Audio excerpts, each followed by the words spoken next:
अस्सलाम वालेकुम viewers, welcome back to my YouTube channel daily tips with Asma.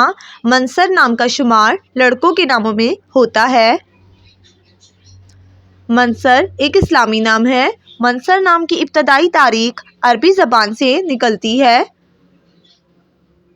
मंसर नाम के लड़कों के लिए खुशकिस्मत नंबर 9 और 7 माना जाता है। मंसर नाम का मतलब है वकालत करने वाला और हिमायत याफ्ता। खुशकिस्मत दिनों में हफ्ता और जुमे का दिन शामिल है। मंसर नाम का शुमार इंटरनेट पर सबसे ज़्यादा सर्च होने वाले नामों में से होता है। खुशकिस्मत धातों में हिंसों के हिसाब से तांबा शामिल है।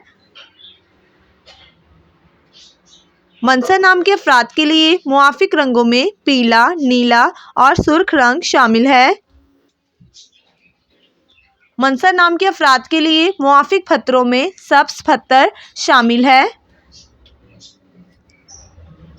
फ्रेंड्स, अगर आप अपने नाम का मतलब जानना चाहते हैं तो कमेंट बॉक्स में अपना नाम लिखें। इंशाल्लाह हम आपके नाम की वीडियो ज़रूर बनाएंगे। Thanks for watching. अल्लाह हाफिज़।